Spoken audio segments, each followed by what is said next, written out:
Ladies and gentlemen, welcome back to the third and what could very easily be final game of this series here between Cloud9 and 100 Thieves. Game 1 looked good. Game 2 looked great for Cloud9, and you can only expect them to keep up that tempo here in the third.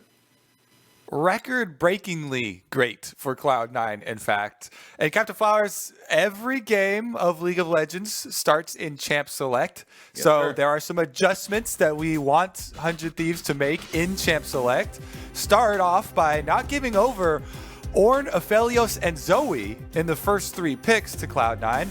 One of those problems, 2 of those problems are now off the board as Cloud9 banned Ornn themselves, and the Aphelios is banned. So things may be looking up. So I am very happy. After my desk-slapping rant at the end of last game, it appears 100 Thieves are on the same page as me. The Aphelios banned away. Cloud9 banned out the Ornn because they didn't want it to be first picked by 100 Thieves. And 100 Thieves are immediately picking up one of those 80 carries that has been banned in the 2 previous games for Cody Sun. They want him on this Varus, and I'm excited to see what he can do with it. Yeah, definitely. It's a strong laning champion. That's one of the things that we're looking for 100 Thieves as well. So we can see what they decide to pair the Varus with. Tahm Kench, obviously, is definitely one of the most prominent in North America. Does come at the cost of Zoe and Ezreal. So Cloud9, with just 2 picks, already have massive poke damage. I see your eyes getting big. Are they being... Maybe they know you're casting the game. Hold on. You gonna debate Flowers? Will Flowers be baited today? And damn it. It's just too easy, my friend. They will go with my suggestion instead, the Tahm Kench. And the troll continues. They're all just hovering it. This is the Skarner salute. Well, at least their hearts are in the right places. Cloud9. Hey, you said they were on the same page. That's the only page of the Captain Flowers book that I know. That's true. The Skarner page. I mean, doing that, they're on the same line, the same word, the same letter as me if they're reading that book. But Cloud9 has responded. They got 2 powerful poke champions. Make it 3 with the Yuumi there. This champion can be so effective at keeping everybody alive or allowing them to chase down fleeing opponents. Let me ask you this, Flowers. Would you like some more poke with your poke? Because yes, sir. Yuumi Ezreal Zoe is about as much as you can fit into a comp without having it fall apart from too much poke. Now they need some sort of crowd control. You need either like Gragas Disengage, which is banned out. Trundle Pillars even can sometimes help set up poke landing. But they're actually going to need some sort of frontline now to throw out the spells from. All right, Cloud9 still has to... They're going to have to play a different top laner this time around. The past 2 games, they have been very fortunate to have the Ornn for themselves. It's been incredibly powerful so far. This split brings a lot of advantages to the table, but I will be very interested in seeing what Licorice wants to go for this time around, considering both teams still have top laners left to pick, and top lane is a very volatile lane in the nature of many of its matchups have some pretty bad counters. I would expect Cloud9 to pick their jungler first and leave that last pick open for a counter pick opportunity there for Licorice. And a lot of junglers banned out here in the second half with the ban phase. Olaf, Trundle, Rek'Sai all removed from the pool. Now, Olaf, I kept talking about, no longer an option. The Trundle Pillars are not going to be there for Cloud9 either. That's one of those things, at long range, you can just throw it up and it helps Zoe and Ezreal be able to land skill shots. Yuumi doesn't need any help because you can control it. It's kind of broken. This Pantheon I do think has been banned in the previous games as well, and now Blaber's going to have this available. And 100 Thieves, they need to be thinking about drafting hard engage. How are they going to get to the Zoe, to the Ezreal, to the Yuumi? Because that is the only option that they have left now. They need some hard engage to allow this LeBlanc to get their damage off. Jarvan is one piece, but Jarvan is only one piece to the puzzle. Arcane Shift easily will get the Ezreal out of that, so they're going to need to follow it up with something else. Well, that's not exactly something that can lock down an Ezreal. I mean, if you can manage to get Arcane Shift beforehand, yeah, Jarvan can get some things done, but this team comp from 100 Thieves looks much more adept at making picks, using Tahm Kench to bring himself and somebody else around the map, using LeBlanc to show up for that instant burst of massive damage. In terms of their actual engage in a 5v5, they appear a little bit limited, and it's not the Q spamming champion that I was hoping for, but Gallop, Cloud9 is bringing some thunder to the Rift here with the Hecarim locked in for Licorice in the top side. And this is one of the oldest kind of classic counters to Aatrox, which Licorice was one of the early adopters of. Hecarim with the extra, with the extra move speed, Hecarim is very good at dodging the sweet spots of the Qs from Aatrox. Plus, since Hecarim has that extra move speed, doesn't have to take flash in the top lane, you can take ignite to cut the healing, actually kill the Aatrox. This is one of my favorite specific lane counter picks. Cloud9 trying to flex on him. Licorice gonna defend his first place all LCS spot once again. Yeah. And that Hecarim versus Aatrox matchup, I specifically remember because it was the first time that I had seen the Hecarim used as a counter pick to the champion, and Licorice played it so well. I want to see if he can run it back here today, because he has definitely been the better top laner on the day in the first 2 games. So Hecarim with teleport and ignite, of course it is gankable, especially early on. We know Jarvan has some very potent level 2 and level 3 ganks, particularly against an opponent that has no flash. This could be very, very deadly here if Meteos can get involved. But now let's see how the bottom lane goes, because we have a sneaky play that might be coming out here from C9. Don't walk into that bush. Well, here comes your stun, here comes your follow-up, there goes your drowsy, and the damage, babu! First blood, C9. Dude, they can't even let him have 1 minute of calm time for 100 Thieves. Before the 1 minute mark, Cloud9 already winning the game. That's not yikes. Very, yeah, that's a yikes. That's exactly the way to describe it. And they played it so well here too. Let's take another look. Okay. This is one of your favorite calls, the lick in the bush. But this one... Okay. This one turns right around on him. Cloud9 are there in the bush, and they will not be stopped by the lick. Well, that was well done by C9, but now 100 Thieves are looking to strike back. Unfortunately for them, they're right on a ward. It's doomed. Pantheon moving around. He's got all 5 stacks ready to go there on the passive. Drowsy connects. Remember, Jarvan is not able to get over the wall. He does not have the E and the Q. Licorice taken very low. Licorice exploded, and things go well here for 100 Thieves. Cloud9 overestimate what they can do, and with the enemy top laner down, that means 100 Thieves have priority over the red buff, and this is a big early win for them. Ah, it's not doomed. Licorice is thinking, we win these? Question mark. He has got no flash on Hecarim. He went right into 100 Thieves. And even though this is a problem with level 1s very often that you'll see when... Oh, never mind. We'll get more action. Okay, Nisqy now under pressure, but Meteos gets some good damage. No real kill pressure here yet, though. Yeah, I mean, Jarvan is very good at getting very quick trade damage like that. Electrocute proc plus, or excuse me, he doesn't have Electrocute. It's just the passive from Martial Cadence. All you need is that 1 auto for a big chunk of damage. Got that off, but back to the level 1.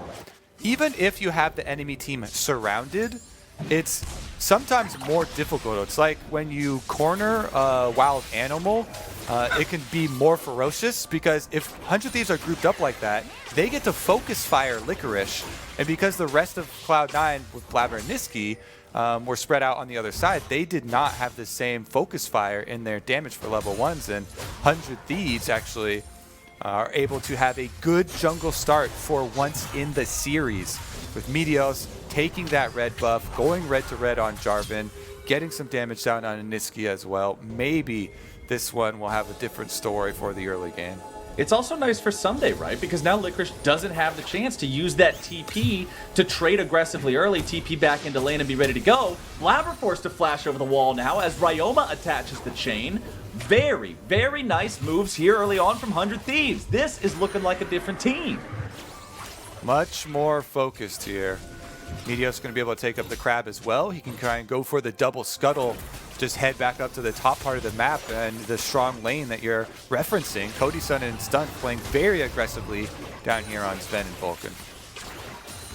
Zven and Vulcan with the Ezreal Yuumi combo. We talked about the poke power, but if they do get caught out here, there is a lot of trading power with Cody Sun and Stunt if the Tahm Kench is able to close that distance.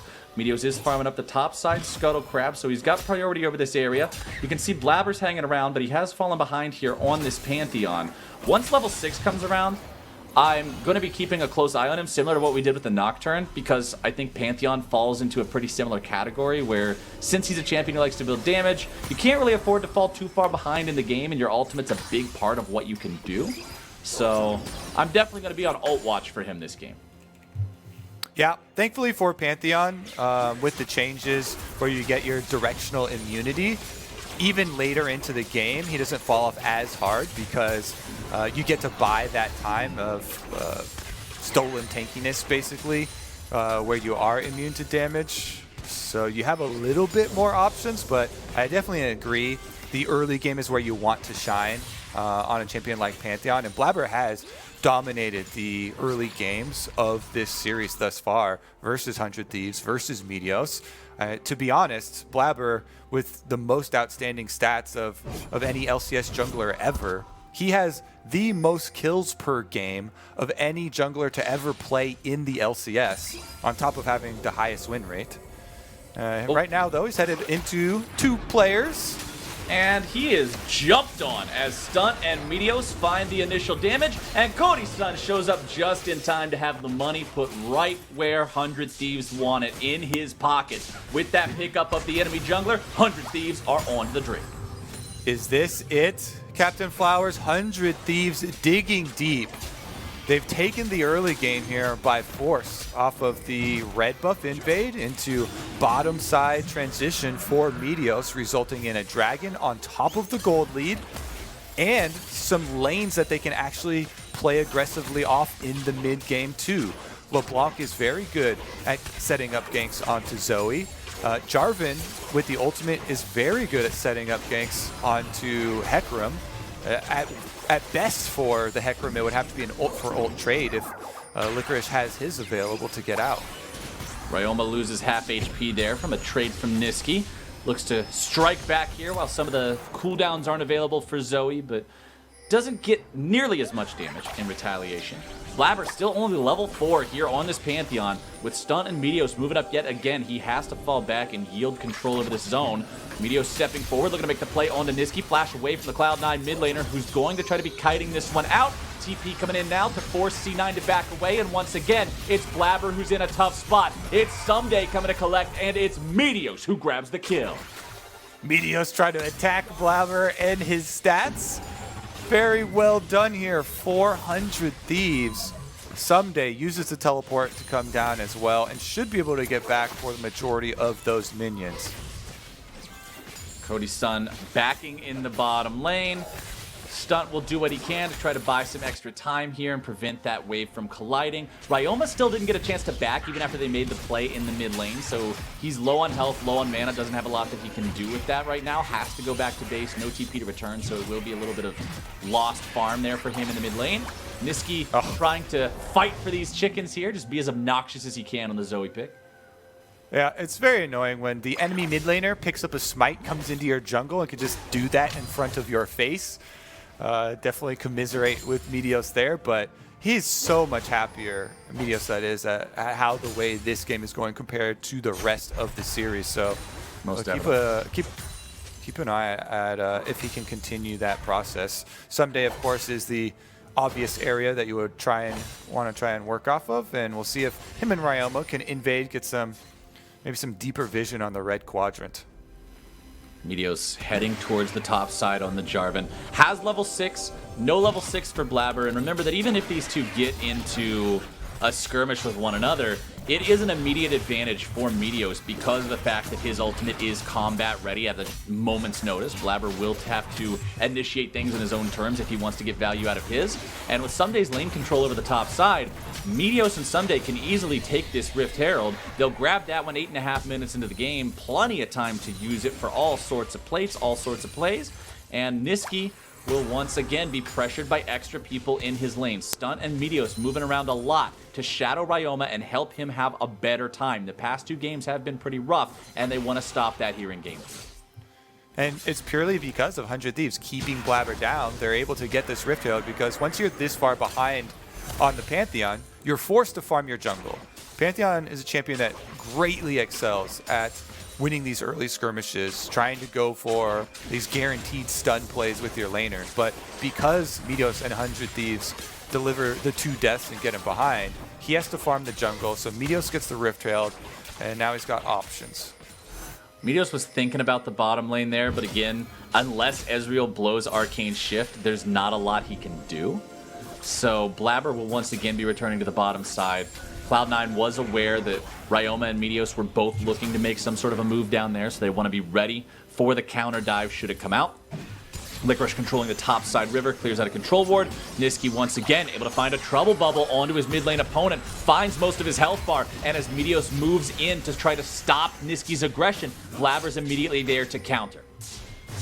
And as you can see, the added factor here, Licorice was the first one to roam. Hecarim was in the river and could easily join for Cloud9. So Meteos calls off on the play. Ryoma sustains a decent amount of damage.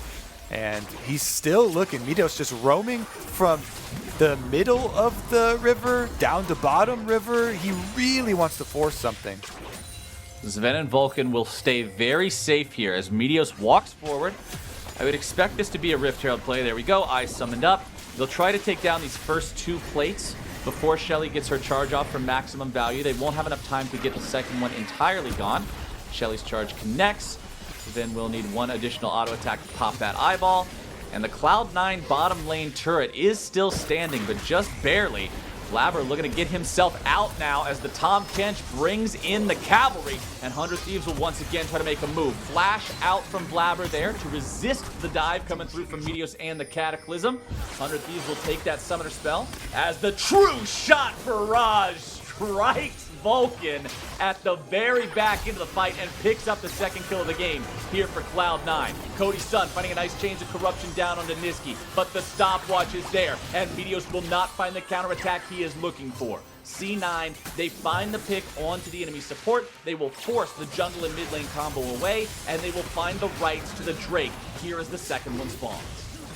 And we finally hear something from the C9 bottom lane. Ezreal Yuumi been farming away. Zven gets the sniper kill onto Stunt.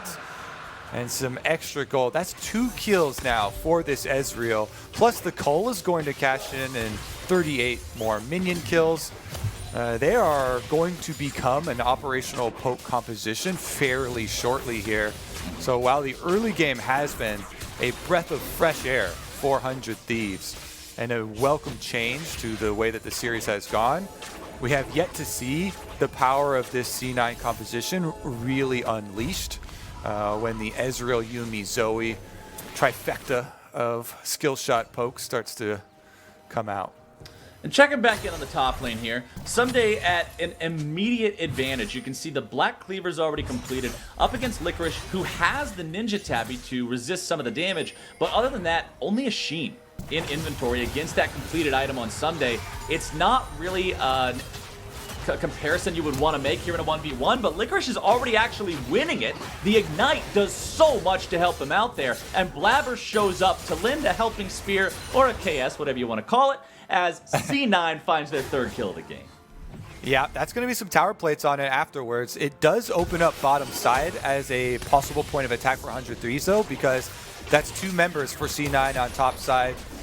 They expend a lot of resources there in order to get that kill, and it is going to result in some extra damage down here. Zven and Vulcan playing it quite well, though, slipping in, trying to deal some damage even on the weak side, and Nisqy lands a bubble. The Drowsy, the damage following through, but a nice devour from Stunt means it's not going to be a Hail Mary from Nisqy today. I like the ulti trade there. Vulcan just immediately getting aggressive, seeing that the minions were destroyed. He tries to lock somebody down. He gets Cody Sun's ult in retaliation. That could have gone real sketchy real quick as a teleport comes in now for the side of Cloud9. Meteos may be the target here. Licorice looking to make that Hecarim play, but over the wall comes Meteos with the Cataclysm, and C9's efforts are for naught. really intelligent by Meteos. I see so many players make the mistake of trying to EQ when the Hecarim is coming for them, but Hecarim E can knock you out of it. You are unstoppable during the Jarvan ultimate though, so Meteos doesn't waste any time, just ults Licorice to ult him, get unstoppable, make sure he doesn't get knocked back, and does survive there. So intelligent play here from Meteos, heads up, doesn't get caught, trades his ultimate for a very long cooldown in the teleport summoner spell that Licorice had to use in attempting that gank. Very nice shutdown of the Cloud9 War Machine that we honestly have just seen run amok in the previous games. In game number 2, at 14 minutes in, the gold advantage for Cloud9 was like, what, 8,000 or something similar? It was really way too much, and in this game it's about 500. 100 Thieves have just done such a good job of changing things up from those first 2 games, countering the Cloud9 aggression at the level 1 at the red buff, and making things work better for them here in this 3rd game. This game is competitive, and that's what we want to see from these teams going up against Cloud9. Do we expect to beat Cloud9 in a 5-game series? I don't. But do I want to see them make changes and make adaptations that prove that they can be competitive in this environment, not just against Cloud9, but to show they have a chance against the other teams as well? Absolutely. Yeah, absolutely agree. I do still think they have a very tough road ahead of them because, like we talked about in Champ Select, they don't have really good hard engage versus C9 team, and Cloud9 make a pick attempt. Zven trying to get the True Shot Barrage onto Stunt there, not quite able to get it. The TP was going to come down to the bottom lane, but it's interrupted, and that just means it is free money for the Cloud9 roster. Zven kept alive, and a double kill over to Blaber. You try to shut him down. It just doesn't happen. I believe it was Licorice using the onslaught of shadows in the top lane to stop Ssumday's TP and keep that rolling for Cloud9. Yep, definitely took a decent amount of damage in doing it, so he does have to back off his tower in the top lane. And someday we'll be able to push the minion wave in, but that's definitely worth it. Cloud9 get the 2 kills on bottom side for it. And a bunch of extra map pressure. Nisqy now looking for a possible roam up here with Ssumday, allows Licorice to get back in there and not give up so many minions. Stunt using the Tahm Kench ulti there just to bring Ryoma back to the mid lane faster, catch some more of these minions, prevent some more of the damage to the turret. Nisqy jumps forward, he finds a trouble bubble, but he won't get the paddle star afterwards. Blaber having to run away now as Stunt and Meteos look to collapse. Blaber again in trouble here on the front line, trying to buy as much time as he can, still forced to flash over the wall. Vulcan shows up, applies some heals to his jungler, and Nisqy is still just throwing these projectiles all day long. Blaber marching forward now with the Yuumi on his back. He's feeling confident. The heals continue to pour through as Zven takes control over the Drake and immediately starts the encounter up. He wants to make sure that himself and his team can keep this one under their control. That is going to be the first Ocean Drake of the game taken for Cloud9. They are now 2-1 in that Drake count. And these Oceans are really important because of the fact that C9 had so many poke abilities with these long-range skill shots. Whichever team gets that regeneration is going to have a big advantage in the Siege Wars. Here's another look at the attempt down bottom. Really good setup there. Zven's able to Arcane Shift in. You get the Yuumi root. Blaber ultimate from Pantheon. Means they've got 4 members down there. And then on the mini-map, we could see Hecarim went in, stopped the teleport from Ssumday. That was about right in front of his turret. And C9 are able to finish up those last 2 kills. Looking forward, though, what this means, with this extra money going over to them and the subsequent dragon, Cloud9 now have actually not only more poke tools, but they have the regeneration to deal with, oh, did LeBlanc get a chunk out on one of us going in for a distortion combo? Did one of these Varus Qs actually land? They can shrug that off a lot easier now with Yuumi heals as well as an Ocean Dragon and continue to just fire their own shots. But can they keep this mid lane tier 1 alive? Nisqy says yes, as it's just barely hanging on, but the Paddle Star wave clear is enough to get rid of all those minions at once. Meteos and Ryoma do have control over the top side river to grab themselves yet another Scuttle Crab. 18 minutes in means there's still no Baron on the table. Rift Herald not alive there in that top side pit, and considering the Drake was just taken, it'll still be another 3.5 minutes before we see that one either. Zven pushing up here in the mid lane. The Ezreal, he's already got the Sheen. He's got the Muramana fully evolved. He also has the QSS ready to go. He knows that the way he gets caught in this game is some sort of a LeBlanc chain, some sort of a Varus ultimate. That's pretty much it. There's no world where Aatrox should be able to Two reach chains. It. There's no... Exactly. Exactly. There's the corrupting chain and the LeBlanc chain. Well, he's trying to stay away from both chains, because there's not really anything the rest of the team should be able to do to him. I like this approach. He felt that he had the spare money, and he was able to afford avoiding that loss condition. Now, Cloud9 is moving plenty of bodies up here into the top side. Blaber, Zven, and Vulcan hanging out in the river as Nisqy applies the pressure here to the tier 1 turret. Ryoma again on the losing end of these trades, and the rest of Cloud9 going to back away. They don't have eyes on where 100 Thieves is, except for Meteos there, who was clearing out the ward. So Cloud9 must be aware that the counterattack is coming. And this is going to become a very big priority for both teams. Getting these invades so that they can set up flank wards. Another ult from Licorice going for the all-in. Licorice trying to find that solo kill. Gets half the HP of his opponent, but it is an ult trade for ult trade, so at the end of the day, Licorice comes out on top there, trying to find the last little bit of damage onto that tier 1.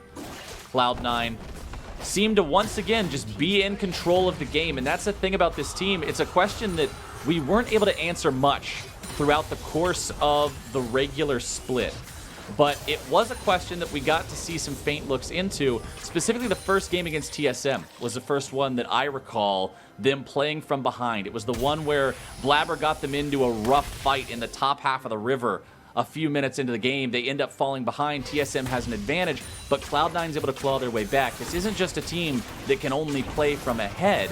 Even if you get those early leads, the rest of the teams in the LCS just don't seem to have the ability to build the momentum that they need. And it should be noted that though we have seen Licorice only use the Onslaught of Shadows ultimate on Hecarim in these 1v1s with Ssumday, these short-range ones, it was buffed in a team-fighting aspect on the last patch. So they did increase the maximum fear duration by a whole half second, but that is based on the distance that you cast it at. So that's why I'm highlighting the flank wards for both teams, because not only does Ssumday and Meteos, obviously 100 Thieves want to find a flank and engage on the poke comp, but C9 have that option with Licorice as well, and that option becomes even better having blown the flash of Tahm Kench, which is the get out of jail free savior card for the Varus. Yuumi LT won't get a whole lot, where we saw Vulcan just try to attempt to play with it there. Cloud9 happy to continue to play this game nice and slowly. Cody Sun with the Blade of the Ruin King and that Runeant's Hurricane will do so much in the team fights if he can get close enough for it. You have to remember that against a poke comp, it's Zoe and Ezreal's job to stay out of the range of that Varus unless they are going for a kill shot. Yumu's Ghost Blade on Blaber as well will provide that extra lethality to make it so he can find the damage he needs onto these backline carries of 100 Thieves. Licorice and Ssumday once again here in the 1v1. Licorice doing well to avoid the Qs early on. Blaber's made his way up, but so has Meteos. Considering Licorice is taken very low, Blaber tries to flash in to save his teammate in time, but he won't be able to do it, and that just means he's stuck in the dunk bucket. It's a 2-0, and 100 Thieves win the fight. Meteos doesn't have a global, but he's there for Ssumday. Now he's going to have to get out of there because he's toast. Nah, take a nap, buddy. That's a shutdown over there for Nisqy, cleaning one up on the back end of the fight, but well done there from 100 Thieves at the start to make sure they won it. Now Nisqy's going for a solo kill onto Ryoma. Ryoma tries to make an outplay there, but he won't quite find it. Barely keeping himself alive, 100 HP remaining. And considering the enemy jungler is dead and the enemy mid laner has 100 HP, that is the next Drake going the way of Cloud9 most likely. You can see Cody and Stunt trying to fight for this one. TP coming out now as the Chains of Corruption make their way onto Nisqy's Zoe. The counterattack is there, and Vulcan is able to provide the CC onto Stunt. Licorice makes his way towards the enemy lines, but Ssumday's also coming around from behind the Drake pit. Blaber has arrived, and Meteos is working his way in from the enemy base. Now that Cloud9 has Smite secure potential, they're going to be looking to take this one down before Meteos is able to make his way into the fight, and Blaber's got it. That's going to be Drake secured. Nisqy with the Blade of the Ruin King active has the ability to provide the CC, and Licorice Licorice is going to be charging in, but Blaber's already been taken down. Licorice grabbing the kill onto Stunt, still looking to maybe make some more happen. Meteos jumping in with the EQ combo. Ssumday over the wall, providing some Qs, providing some CC, providing some suppressing fire, but it's Licorice with the onslaught of shadows, summoning the cavalry to dive into the lines of 100 Thieves. Cloud9 now disengaging. 100 Thieves will do the same. Meteos so close to dead, but close doesn't count here. Nisqy completely unafraid in this game as the true shot barrage. Field goal is good. Great scrap there, actually. In the end, it's heartbreaking 400 Thieves. This game being the game that they have shown the most fight in, the best play in. Cloud9 actually get the Ocean Dragon, getting them set up for Soul Point, and Ryoma is sent back to base right there as earlier we saw Nisqy winning the 1v1 versus Simmons. Zven tries his hand, also comes out on top. Cloud9 on Soul Point now. We're at the point of the game that becomes so rough for the team that is not on Soul Point when Baron's up and that Drake is also threatening a Soul. Especially the Ocean Soul, the one that is referred to by pretty much everyone as the most powerful in the game. You're now stuck in an incredibly difficult situation.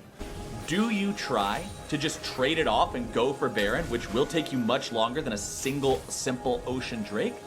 Or do you try to contest for that Ocean Drake objective that honestly means practically nothing to you other than preventing Soul? I mean, yeah, that could mean everything. Preventing a Soul to a poke team. Ocean Soul, it gives you life and mana back when you damage something. Ssumday might be taking some damage himself. Hops over towards the back of the Dragon Pit. Licorice is going to find him. Ssumday. Oh man, that's not where you want to be, buddy. Blaber's coming in now. He's got the ulti to follow up, but the party's already over by the time that he arrives. He got there late, but now he's in time for the after party. And the after party is close to 1, 2, 3, 4 mid lane road. And that's exactly where all of Cloud9 is going to be heading now. Looking to take down that tier 1 turret, the last remaining tier. Well, it's not even the last remaining tier 1. That's one on the top side. Still just barely hanging on as C9 will look for the tier 2 following it up. We'll see if they're able to take this one down. Stunt nearly killed off. Thick Skin popped there on the very back end of things. Meteos hanging out on the flank, but not really a chance to go in there. You don't have the backup. You don't have the team. Ryoma, however, he'll grab a tier 2 on the top side, making sure they get something in trade. That was a rowdy mid lane party, Flowers. That's one that 100 Thieves hosted, and C9 came and broke all their furniture. 2 towers destroyed before they left the party, and just like that, they're gone back at home. 100 Thieves trying to figure out why they lost so much money in this trade. Even though Ryoma does get one on the top side for them, Cloud9 continue to push this game state forward. Now, again, the next goal is trying to set up the wards to actually try and find that flank and deliver the killing blow. 1 minute and 30 seconds left on Ocean Soul's arrival. This is going to mean everything for 100 Thieves, trying to deny an Ocean Soul from C9. And the summoner spells are going to be ready to go by then. 1 minute and 30 seconds should be enough time for Nisqy's flash, definitely enough time for Blaber's, probably enough time for Licorice's teleport along with Zven's. Cody Sun, I think, will just barely not have his flash ready to go, but everything else should be available. Problem is that Cody Sun flash is so important. 400 Thieves, it means Stunt will have to be just so ready with the Devour, because if he's even a split second late, Cody gets deleted by this poke. And you see Zven clearing out any of these wards behind them that could be used by 100 Thieves to get an opening. There we go. Well, Devour or not, it doesn't matter when they kill the Kench and then kill you too. C9, they find the opportunity to use the Pantheon. They make the collapse, they make the engage, and they aren't done yet.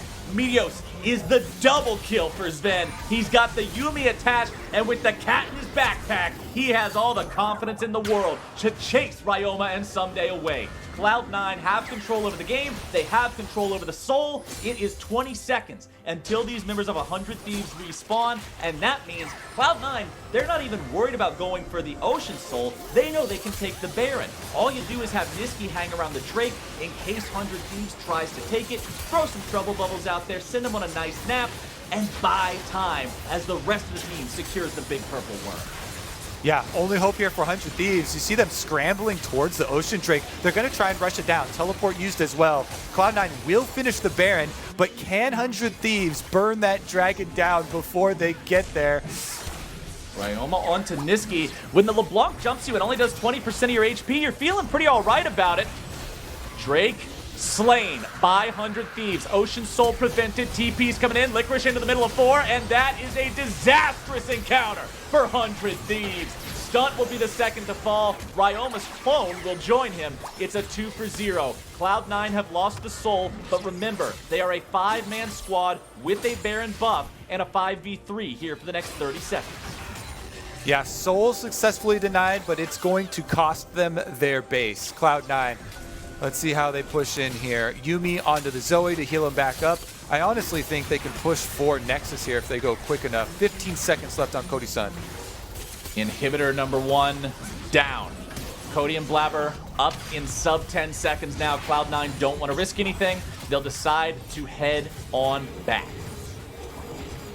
All right, 1 inhibitor down. They can go for a full reset with 2 minutes left on the Baron buff. They can get back out to the map. There's a bunch of standing gold in the top side since outer turret and secondary turret are both still up.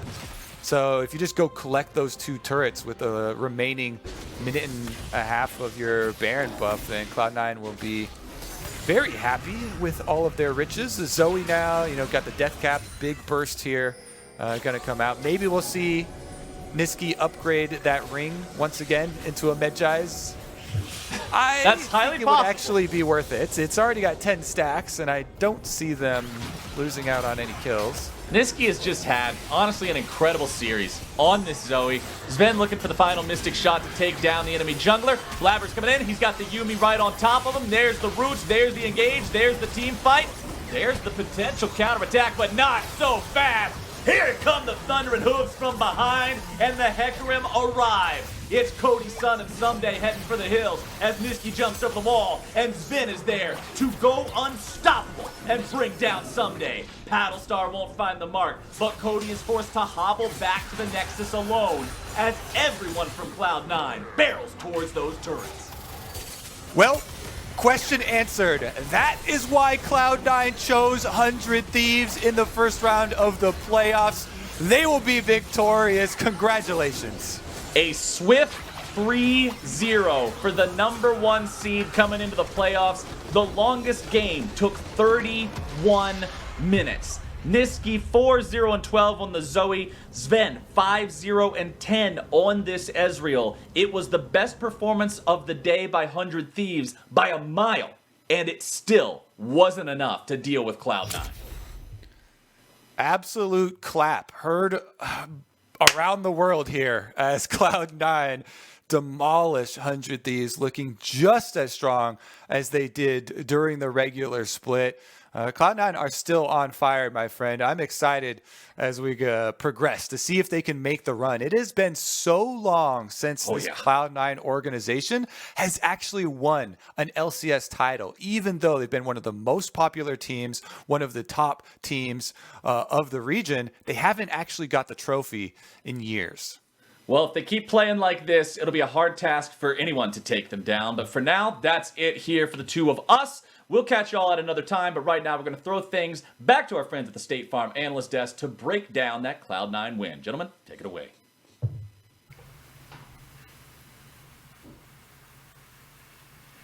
Thank you, Captain Flowers, and welcome to the State Farm Analyst Desk. Gentlemen, a 3-0 series for Cloud9. Perhaps the most competitive of the 3 games was the one we just witnessed, but I like the way that Kobe put it. That series was the clap heard around the world. Cloud9 just smacking down the competition. Yeah, that was not the hardest series to predict I've ever had. It was kind of... Nailed it. Yeah, the painting, it was on the wall, whatever you want to say. It was still... Yes, Mark, the painting was on the wall. Some euphemism you can throw on there. It was kind of obvious what was going to happen. I still think C9 was more dominant than anyone would have thought, though. Just how strong their second game was, the strong points that we were hoping to see out of 100 Thieves never really materialized. Licorice was incredible. So all those things made it, completely crushed any fears people might have about a retread of the the Immortals that went 17-1. And I think we learned a good lesson here about Cloud9 that you can't really pinch Zven. He has enough of a champion pool that doesn't matter what you're playing bot lane, he has an answer.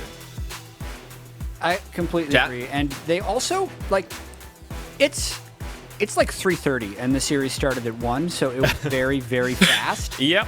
But beyond that, there were a few things that we highlighted at the top of show where C9 had these legendary stats that no one had been able to answer, like 86% Herald percentage and massive first dragon percentage. And for what it's worth, like, I think Meteos and 100 Thieves kind of prioritized denying those things, and it didn't matter at all. So, like, even the second game, which was the biggest 15-minute stomp in LCS this year, it was at such a great cost when they went for those things and C9 was able to pressure elsewhere. Add that to the fact that they were able to play Nocturne jungle, that this last game they played Hecarim top, Ezreal Yuumi bot, not necessarily meta stuff, and they're still winning at a rate and pace nearing records. So this is very encouraging for Cloud9.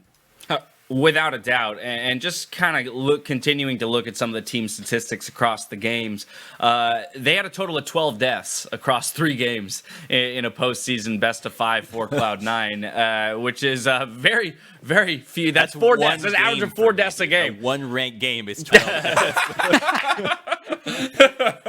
Exactly. That's my point. That's exactly what I mean. And while there were plenty of stars on the Rift today, and for Cloud9, they always make it hard for us to choose any one particular person to point out. The player of the series today will be picked up by Nisqy in the mid lane. I talked about how the team had 12 deaths across 3 games. Well, Nisqy had 0 of them across all 3 of his games. What a pop-off. Yeah, and geez, that's what, 850 that's unbelievable, damage per minute average? I'm just kind of like looking at all these stats. That's incredible, man. Yeah, the damage percent of the first game, kill participation, super high. That's insane.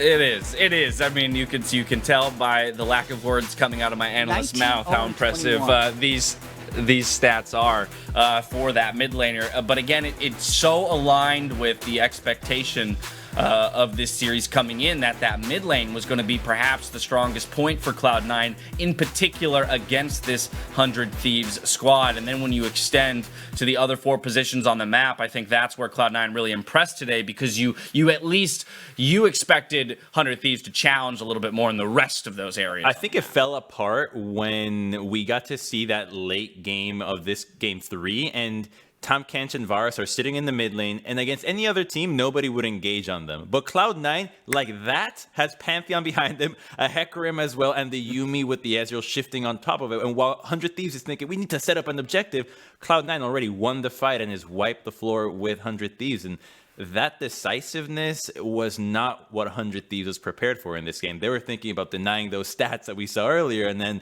Cloud9 can quickly engage like that. Yeah. That said, this third game was the closest of it. So I do want to talk about 100 Thieves, who is not out of the postseason. Again, this is very different from previous years where it's 1 and you're done. And so normally heads would be hung and that would be the end of the season till summer. But 100 Thieves, they get to retool for a couple days, come back in and try and make the run. So let's talk about moving forward for that number 3 seed before we get back to Cloud9 and perhaps what they'll accomplish through the rest of the postseason. I'm really curious about what their mentality is after that, because on the one hand, you might be like, okay, that was Cloud9. They're so much better than everyone, all split long. We're not playing them next time. We can easily have a much better performance.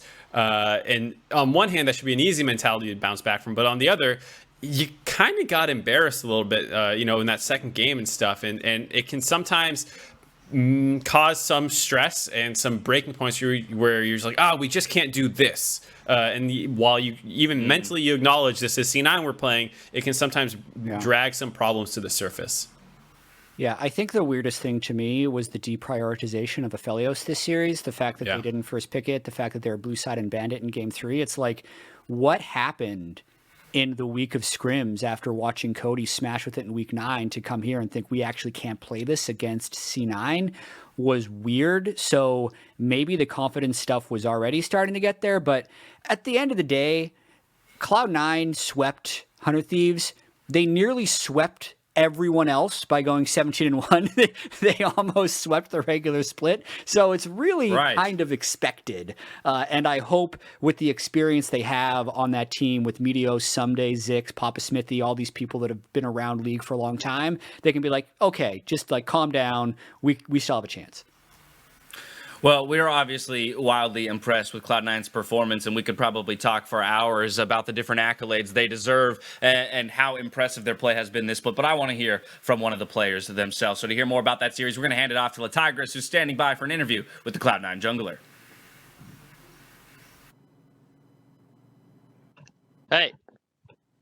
Thank you so much, Dash. Really appreciate it. So happy to be here with Blaber after that amazing victory. So first of all, Blaber, congratulations. Wonderful play from you and the rest of the team. Now, before we went into the match, the State Farm analyst desk shared some words from Reapered about how he believed this was a good stylistic matchup. Do you care to elaborate upon that?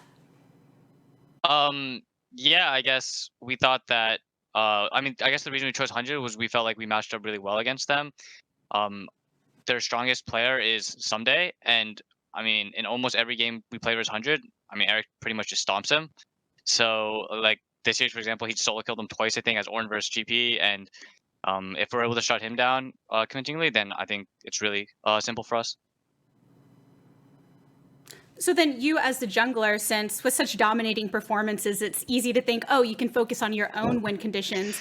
Were you as well paying a lot of attention, making sure that you could shut down Ssumday, or were you confident in just leaving that for most of the time to the solo laner prowess?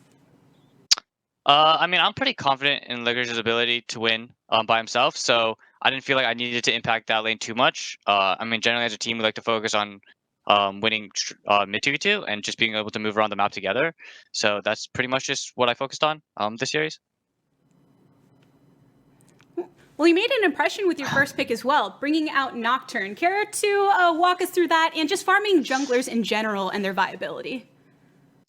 I think Nocturne is actually pretty good right now, especially when they pick something like Syndra, who's really immobile. If she tries to side lane, she's just going to die. And I think it has a pretty good matchup in Sejuani because I can free farm, can't really punish. So yeah, I think Nocturne's pretty good right now. Now, during the regular season, you and a lot of players had expressed an emphasis on improving rather than focusing on the winning record. Did you feel any shift in that mentality now that you're in playoffs where wins matter more than anything? I mean, we definitely are drafting more like we would draft on stage, I guess, or like if we're trying our hardest, this is how we would draft, I'd say, compared to like during the regular split. It was more like let's try out different. Well, after we locked in first, it was like try out different styles that we could pull out anytime in playoffs. But there is always like a style that a team is better at, and I think now we're more focused on playing what we're best at, so we can secure the wins. And you are definitely focused on getting that championship title, something no one on this squad has achieved before. Does that influence your motivation at all? I think it definitely does. Like we've all never won in NA, at least. Zven's won in EU a couple times, but we haven't won in so long. And I think everyone just really badly wants to win, and we're putting a lot of work. And I really hope this is our split. And the work continues. You know who your next opponent is going to be. You saw EG yesterday. How is your next match going to compare to what we just saw against 100 Thieves? I think EG is a bit better than 100. I think we'll be able to win, but it probably won't look as easy as it did today, I think. And I mean, I'm also playing against my old teammates, Svenskeren, Kumo, Zazel, so I'm excited for that, and can't wait to beat them.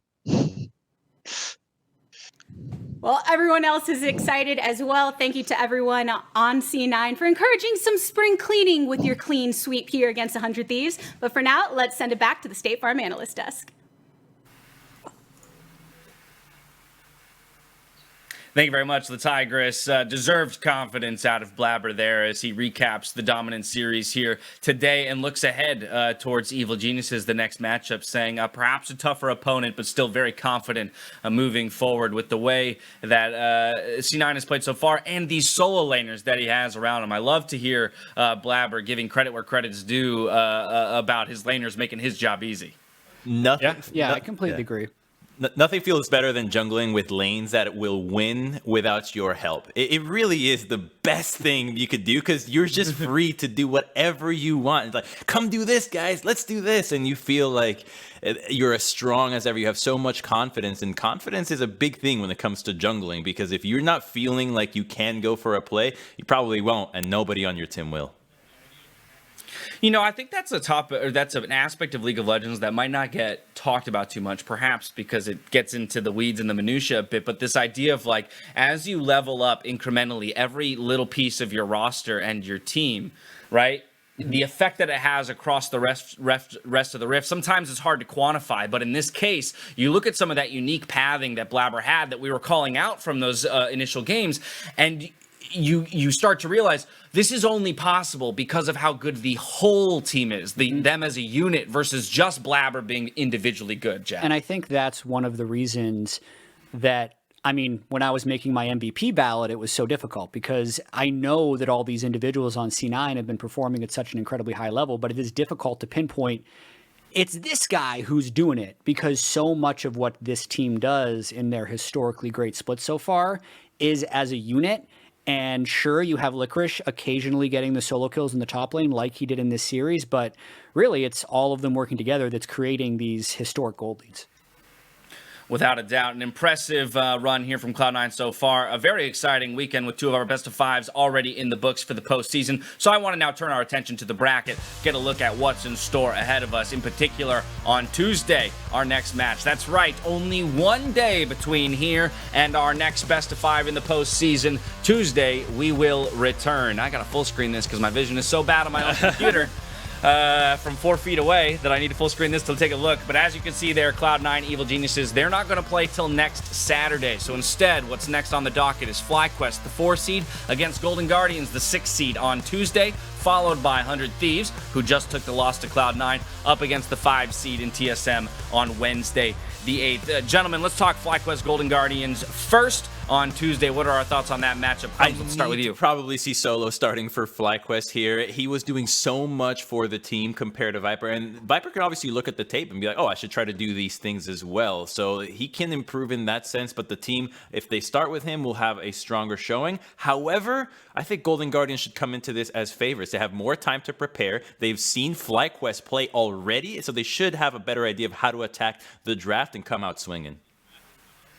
Crumps is calling Golden Guardians coming in should be considered favorites here. How do you two reconcile that statement? I'm still going to say FlyQuest is the favorite just based off of the fact that I think that EG FlyQuest series was incredibly close, even though it was only a 4-game series, especially if FlyQuest ends up going with Solo as a starter. But I also would not be shocked if Golden Guardians wins because I think below Cloud9, the middle of the pack was actually everyone else in the LCS. So the difference between 2 and 9 really actually wasn't that huge through most of the split, and Golden Guardians did come into the playoffs on a winning streak and FlyQuest just lost, so it's going to be, I think, a very competitive Tuesday, Wednesday. Yeah, I think the point about the closeness of record makes it important to keep in mind also, like the previous couple games, like one of the reasons EG, a lot of the people were saying was favored, was not just higher standings, but a very strong back half of the split where FlyQuest was slipping, and that's why I also can understand why Golden Guardians are a bit of a favorite, but that was a really, really hot weekend for them. And one of the things they've struggled with is consistency. So whether they can pull that out in a full best of 5 a week later where people see, oh, okay, Zoe's probably Golden Glue's best champion. Maybe that should start hitting the ban table or we have a game plan around it. And that's what I want to see from Golden Guardians. FlyQuest, like we all been saying, with Solo, Viper, we got to figure out exactly what's going on there. All right, there you have it. For Golden Guardians, they've already surprised many by even making it to the postseason based on preseason expectations. But now let's talk about that other matchup that we have coming out. It's 100 Thieves versus TSM. Again, we've just seen 100 Thieves play. There was all that fun talk about whether or not C9 thinks 100 Thieves is the TSM killers. What is our take on how those two teams match? I think that in the top side, you have Broken Blade versus Ssumday, and that's what Someday. Blaber just told us was the strongest member from 100 Thieves. And if Broken Blade can keep up with Ssumday, that advantage is already nullified. So that's pretty tough. And then when you look into the other lanes, how many times has Bjergsen bopped Ryoma in lane? That's where I think that TSM has a really strong advantage and would give us the same kind of pressure that Cloud9 just showed against 100 Thieves in the mid 2v2. And I would want to see bot lane as well, because Cody Sun was one of the good members, didn't get the Aphelios. They deprioritized it for some reason. Kabe and Biofrost have not been great in lane. They haven't been bad, but they haven't been Zven and Vulcan. And so I don't know if you can expect the same performance out of that. So I could see 100 Thieves bot lane having a better series come that matchup. All right, well, two big more best of fives on the way for Tuesday and Wednesday this week. That is going to do it, though, for us here on this channel. We're going to wrap up the weekend, though, over at the Bud Light League Lounge. So join us on twitch.tv/BudLight, where we'll be live in just a few minutes. If I don't see you, well, thanks for watching, and good night.